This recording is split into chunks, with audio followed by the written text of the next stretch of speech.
100,000 pictures, and she went through every single one. So she took the pictures that I thought were the best, and the pictures that she thought were the best, and we kind of combined them. And it's hard to go down to 300, but we got it down to 300. Commander Virts, how does the lack of gravity make you feel physically? When you get in space, you are really dizzy, and your head hurts a lot, like a really bad headache. And you can't do this. You have to do that. You have to move your head really slowly because your brain is not used to you've been designed with sensors and eyesight and rate sensors.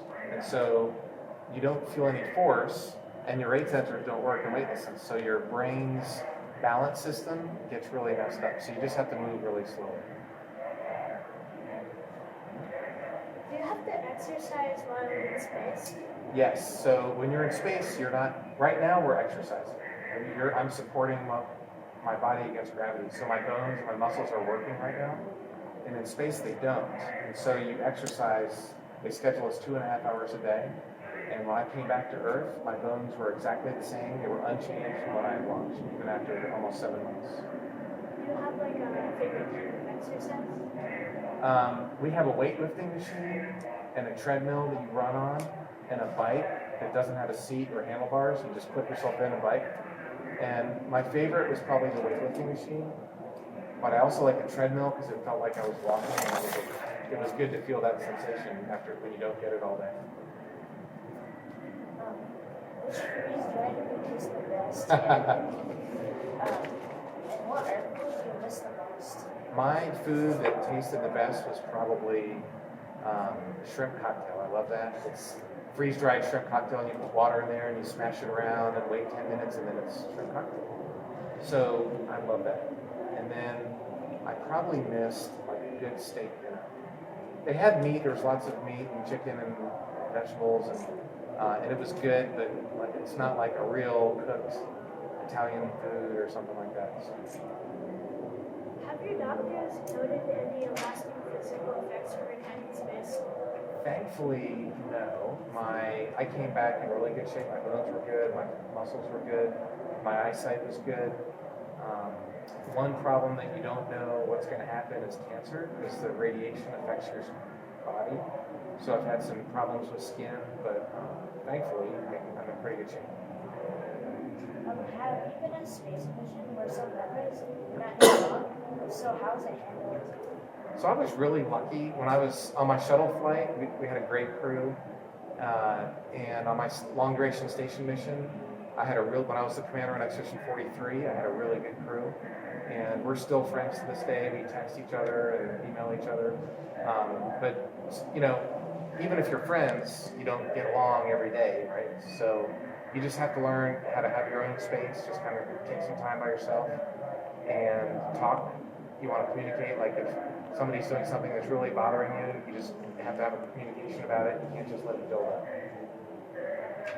Do you use any of your knowledge from flying jets to help you fly the space shuttle, or are they completely different? So the actual skill of landing an F-16 is not required in space, but the mental skills of staying calm and thinking ahead and doing multiple things at the same time and working with teammates, all of the skills that are required to be a pilot are the most applicable to spaceflight. So the best way to train to be an astronaut is to be a jet. By far, it's the most important thing that you do on Earth to prepare yourself for spaceflight. In your book, you said that it took over 4 years with the Air Force and NASA. What qualifications was it for astronauts? What was the Air Force was being astronaut? So I think being obviously a pilot, and I was an Air Force Academy grad, I had good grades, and I was a math major. Those things are all required, but there's lots of people that have those boxes checked. I had also been a French minor and had done an exchange at the French Air Force Academy. And I think that's what made my resume stand out, because it's the International Space Station and you have to learn to work with people from other cultures. And just my time doing a couple different foreign exchanges really, I think, is what made my resume stand out. That's a great question. How do you do laundry on the space shuttle? You have a bag of dirty clothes and you throw it in. And you don't do laundry. There's a water bottle. A water bottle would cost about $10,000 to launch into space. So when you get Amazon Prime, it costs $0. You ever buy anything on Amazon Prime? Yeah. So we don't have that for the space shuttle. And so it's about $10,000 a pound in space. And water is so heavy, and you need so much to clean it. It's cheaper just to launch new clothes than it is to wash it. So they don't wash their clothes. It's kind of nice. Did you encounter any space garbage while on the ISS? We did. When I was outside on spacewalks, I could see little pits in the outside where space debris had hit it. And then one time I had to maneuver the station to avoid some debris. The Chinese had exploded a satellite with a military weapon to show that they could shoot down satellites. And it made this big cloud of debris that's at the same altitude as the space station. So we had to maneuver to avoid that. Are you scared in space? Do you know something dangerous might happen? Another reason why it's good to be a pilot is because hopefully you can learn to not be afraid when things happen.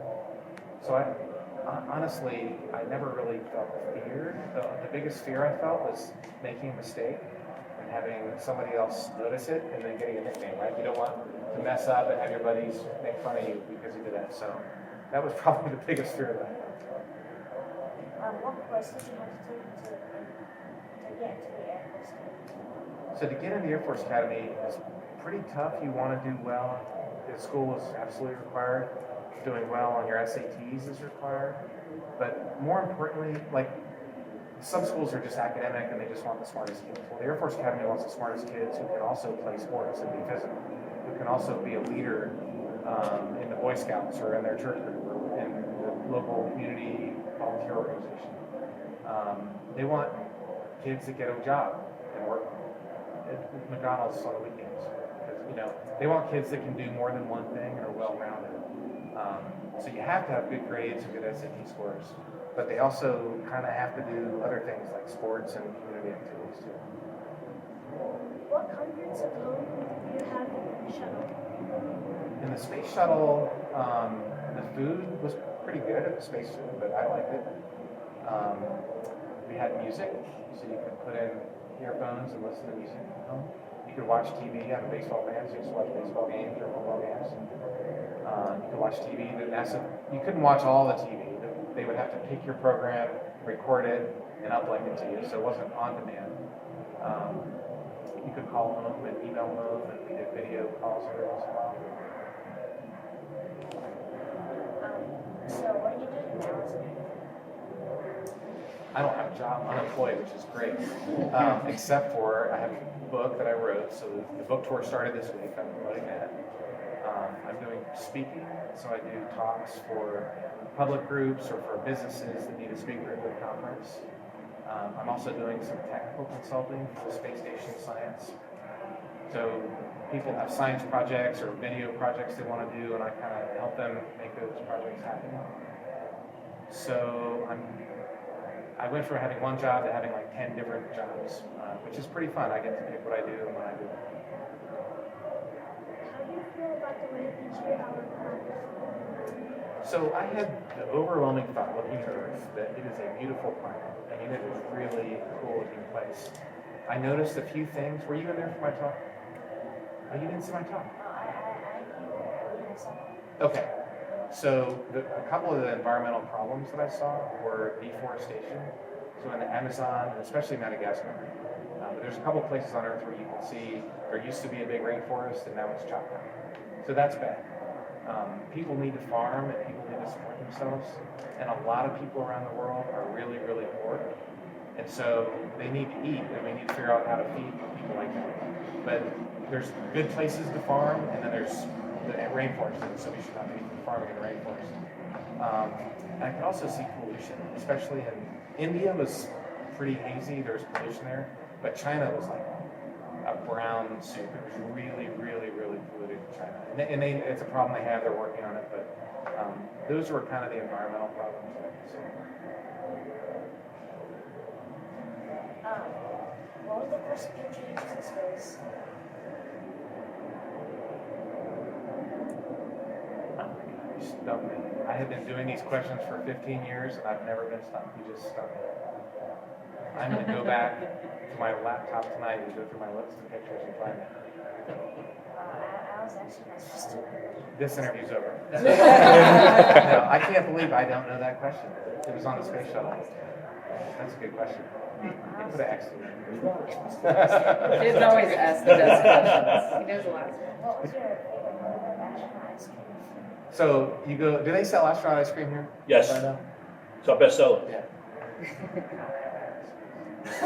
My favorite flavor of astronaut ice cream, we have these freezers with like science experiments in them, and they would launch them with ice cream. So we actually had Ben and Jerry's, and we had these like boutique sorbet, and they had really cool. We were supposed to have Bluebell, but unfortunately they had a big problem in the Bluebell factory, and they couldn't make ice cream that year. So, but we had some real ice cream, and Chunky Monkey was my favorite. My favorite picture was a view of the ocean and clouds with the sun reflection, which is on page 83. What is your favorite picture? It's hard to pick one. Probably the first one I ever took. Just kidding.